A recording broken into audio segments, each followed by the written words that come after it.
Okay, sounds good. All right, let's start. Yay, hooray. So Jakob, you have been a resident with LUMA Arles for about 3 or 4 months now. Before coming here, you were based in New York. And recently you have completed projects in London for the Serpentine Gallery, but also participated in exhibitions in Venice during the biennial. And also like the last couple of months too, during your residency here, a lot of things have changed on a global perspective. How has the kind of like more recent events seen from the side of the way that you work and the projects that the concerns that you kind of like work with? Well, for the projects you mentioned and that I've done in the past, I've been working in specific local landscapes for a long period at a time. Mm-hmm. I go to a place and then I spend weeks or several months, which I'm doing in Arles now. So with the COVID virus and a kind of sudden stop to travel, this is one thing. I've been thinking a lot about how to strengthen more the relationship between a very detailed, long-term and local engagement with the material that I do, which is all about ecosystems. And then how to create virtual artworks that are quite readily available to people also to download and in more kind of flexible formats. So that means that I go to a specific ecosystem and work there, and then I record sounds or photograph textures, do photo scans of different species of the mud or algae here in the Camargue, of different organic elements, and then build an entire 3D landscape from that material. So before the virus, I would do this and then tour around with large physical installations to different venues with this. And I think this kind of system was part of the world that also brings about a virus like this. It's like uncontrolled travel and an element of not being able to foresee what humans are doing to the planet. Like you can't, when you do something in a specific landscape, like in Wuhan in China, it's hard to predict the outcome that can have a few years later on the rest of the planet. There's like a disconnection between what we do in one place and how it influences things other places in the world. So with the virus and kind of being locked down here in Arles in France, it has made me think a lot about how to strengthen this format more. Like how can you in general, not just for me as an artist, but for culture in general, support local places and artists and have that connected to kind of global tendencies as well. In terms of like the collaborations and the work that you're producing, the projects that you're developing are not necessarily the work of one person, but it's a whole teams behind projects. Different numbers of collaborators, different fields of expertise and disciplines are participating into creating something which is a unique work. How does this become affected, and how does the kind of like physical proximity or not change also the processes and the outcome possibly of the work? So for me, the kind of bodily engagement in the landscape is essential for my personality, for my art, and for what I'm trying to do. So I was lucky that the first 3 months I was here, we were out working in the Saline, this landscape in Arles. It's like a salt wetland, and recording there every other day for 2 months. And then we have the lockdown. But then after that, now, for example, I need sounds of different species. So we're actually connecting to people who spent 30 years of their life recording sounds in this landscape. So before, I would bring someone in and then work with them on like recording on a location. We did this first with my sound collaborator, Matt McCorkle in New York. He was here in December, and we did some recordings. But now to get the next of the recordings, I'm really working with people locally here who already have material in sounds and stories about different species in the landscape that they've already worked on. So for example, we were also out recording the skylight. So we do these 360 photographs of changes to the atmosphere, and then we use that lighting info to create virtual lighting in the virtual environment that we're creating. And for that, I worked with Mathieu. He lives like 45 minutes north of here. And he was working in Hollywood first on big films like Star Wars and Shrek and things like this. So his talent, his knowledge of how to create virtual lighting is really high. But again, he's from this region. So because of the virus, I've really been forced to strengthen this local form of collaboration as well. Do you think that the restriction can also have a new possibility for creating different working methods, particularly also revisiting existing work or existing, let's say, material that might have been neglected or not seen so much? So usually the projects I do are based on kind of niche field biology that people are doing. So here I've been working with Tour de Velay, it's a nature preservation, protecting the Camargue wetlands, and consulting people there. Patrick is one of those that works there. And he spent 30 years of his life as well looking at the landscape. So I went out with him and kind of followed his way of looking and telling stories about this landscape and the different species and how it's kind of a morphing place where salt, algae, amphibians, insects continuously change, kind of weave in and out of each other. And one day this entire landscape is dry and the next it's completely wet. So like I work with him, his perspective on the landscape. And this is a method that I've been doing for many years, but now I'm really thinking of how I can also create these like cinematic or virtual reality, augmented reality projects I do, how they can also, in their actual development, be connected to people who know the landscape that I'm working with. So this model, I'm starting to think, is becoming more and more interesting, so that to an even further extent, the project kind of represents, a sense of local perception, because there's a different, each sound artist have their own interpretation of the landscape. Everybody who takes a photo has it. Everybody who's like picking up the soil and looking at it in different ways. And these are processes that are central to my practice to really go deep into the material in the landscape. So it's the first time that I'm not only working with people who know the landscape locally very well, very like niche areas of biology, but also people who are already collecting and creating kind of material for these large collaborative projects I do, because everybody that takes the photos for the work, of the skylights, of the sound, of textures and different elements, they all fuse into this virtual landscape and world that I'm creating. It's kind of like setting a stage for collaboration where different elements can enter. Was what you had mentioned as a kind of like a continuous cycle of life and death, which is something which is seen from a perspective of you being like really immersed in many ways into the landscape. How does that kind of like how do you approach this like cycles, these rhythms of the natural world, and how you kind of like also like be able to return to understanding this kind of like continuous rhythms of life and death which are present everywhere? Yeah, the kind of larger, thought paradigms that I'm following is that we are challenging, like perceptions of time are changing. So maybe in the 20th century, people would think that time is a linear thing, and what happened in the past is in the past, and there's the present, and what we do in the present influences the future. But 2 years ago, I did a project about an extinct bird. This is one I showed for the Future Generation Art Prize in Venice, where it's like in the end of the 1700s, there is a mosquito on a horse on a ship. The ship stops by the island of Kauai near Hawaii. And on the ship, these mosquitoes then enter an island that never had mosquitoes before. And in the mosquitoes, there's avian malaria. 200 years later, in the 1990s, the mosquitoes have climbed uphill up to the Alakai Plateau on a mountain. And now almost all the birds are extinct from this plateau in one go, like one swoop of 10 years.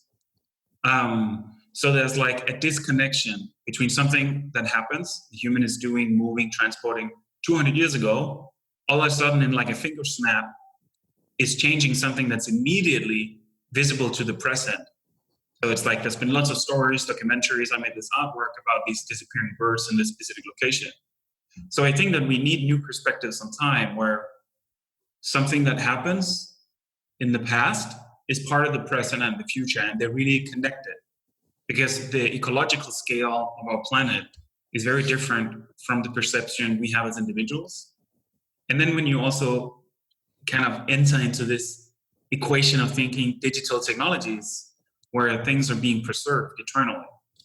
Like for that bird project, I worked with a virtual file of a mating call of one of these birds. So you can listen to a mating call of something that's extinct and sounded quite true to its original source, compared to a lot of visual media sounded really visual and kind of evolved in their virtual formats. So I think that we're kind of in a situation now as humans where our perception, our bodily idea of life and death and cycles has been kind of warped and twisted a bit.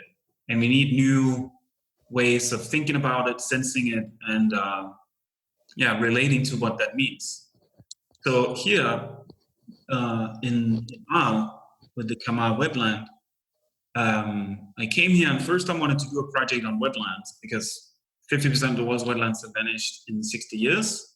And wetlands have 10% of the biodiversity of the planet, but they only cover 1%. And they also filter. So a wetland can filter salt water and toxins and things in the landscape and create fresh water that we can drink. So I came here with that in mind. But then in the wetland, I came across this Les Salines, which is this salt wetland in the wetland. And there, these basic processes of life and death become very visible and evident once you spend just like 3 days there. Because the only thing you can see in the landscape is like water, salt, algae, bacteria, and small plants called saltworms. It's like the top of the evolution in the landscape is this little salt plant. And what's really interesting to me, I will show a photo here. Yeah. You can go one day and everything feels kind of dead and there's no life because the sun hasn't been up, and then the sun comes up. And then 2 days later, the color of the entire landscape has changed. It's like this extremely fast, basic process that's changing all the time. Mm-hmm. So it's the entire landscape where you see a rhythm of life. So I can share this, for example.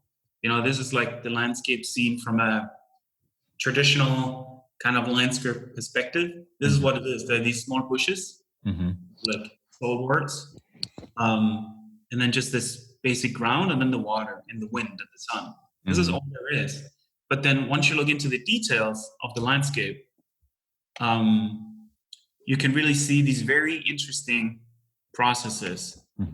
This, for example, is a 3D scan I've done of a piece of wood. Wow. So this is the same landscape, but when you look at it from like this scale of about like 7 centimeters, a piece of wood can be completely crystallized when there's a lot of sun and the water falls, because the salt will remain. But the salt has all these bacteria and algae in it. So it's not this like polished white salt people are used to thinking about. It's this like greenish, pinkish, bluish hues with these bacteria and algae inside of the crystals. So this is a piece of wood that, because of the sun, then has all this on it. So once you look into the details of a landscape like this, you see these very basic processes of life. And salt is something that is necessary for life. It's like humans can't live without salt, but too much salt will also kill. But salt can also preserve. It can be a preservative as well. So it kills, it preserves, and it gives life. It's amazing because also what's is one of the elements is that they kind of like other species occupying the same space and the same time, but then also like defining that or creating multiple other worlds. And I think this is something that I guess from the conversation that we've had, like it's part also of your interest, right? All these multiple worlds that can coexist and they are constantly like symbiotic. Do you have any more pictures? Why you because they're really fascinating visual materials to kind of see. Yes, I can. I remember there was a feather that it was kind of like a dead feather that became almost like a vessel for a whole new structure to emerge, which was coming from another life form. Yes, let me see if I can find that image. I'll find this feather. I call it feather rock. Everything in a 3D scan, I give them small little personal titles. to kind of remember my perspective on it. Here we go. Okay, there it is. So here you can see it. This is like an example of this rock. I'll spill it forward in this film. Mm-hmm. Where there's this feather on the ground and you have the salt starting to grow around it next to this kind of rock of mud. So you have this entire little habitat starting to form here in the crystals and on the feather. And then eventually over time, this will have all these bacteria and these different pink colors in it from the landscape. So it's a landscape where you can really see how you have this like entire world forming. Absolutely. It's like life is everywhere almost, right? Yes. And I think it could be nice to share with you kind of a video clip of how I'm thinking that all these things are morphing together. Let's try again. Here we go. This takes a while for Zoom to upload it. But here you can see an example of how these different things like 3D scan in the landscape all merge together to become kind of a big biomass. So these are kind of these rocks in the background. It's this foam that becomes crystallized with the salt and kind of freezes in time, like the background. And in the foreground, you have this gray shape. This is a flamingo song. It's like we visualize the song and then freeze it in time as well. And then mix these different elements together. Create this kind of morphing multi-species environment. So with that little bit, you can see from that.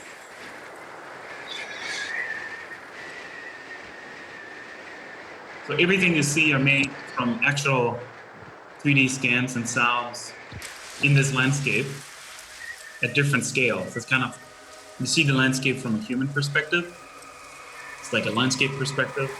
But then we have these sounds that we normally can't hear, visualized. So in reality, you bring out and you extract, you work with different dimensions that you will then combine, and with these new dimensions, new worlds appear. And then, one of the things which because you mentioned the sound of the flamingos, like there's all these different like sonar inputs, but also like frequencies that exist in a living ecosystem. How do you work with the different species and the sounds that they kind of like are at play during the research that you record, during the day that you record? So maybe I'll leave this video here just to kind of run. Yeah, it's nice. Kind of nice. This is just a prototype with some sketching, so I don't want to show too much of it. But basically, in an ecosystem, different species occupy different frequencies. So through evolution, humans have one frequency, insects have another, birds have another, and we can hear the frequency that our ears are made for. We make sound, but there are many sounds in the landscape that we can't hear. And it's like radio waves. The species have different layers that they're occupying at the same time in a landscape. So what you can do through technology is allow us to hear complexities in the sounds of different species that we normally can't hear, and then kind of converge them into one environment, one sonar experience that we can hear and listen to. So this started with this project I did in London called The Deep Listener with Serpentine Galleries. And this project that I'm doing here with LUMA now is kind of the next evolution of that way of thinking, where it's going to a landscape and then very openly just recording the sounds of insects, amphibians, birds, the wind, the mud, and then take all these sounds and then manipulate them so we can hear complexities in them that we normally can't hear. Like right now, for example, in this video, it's entering wooden log. Can you hear the sound? Yeah. Okay.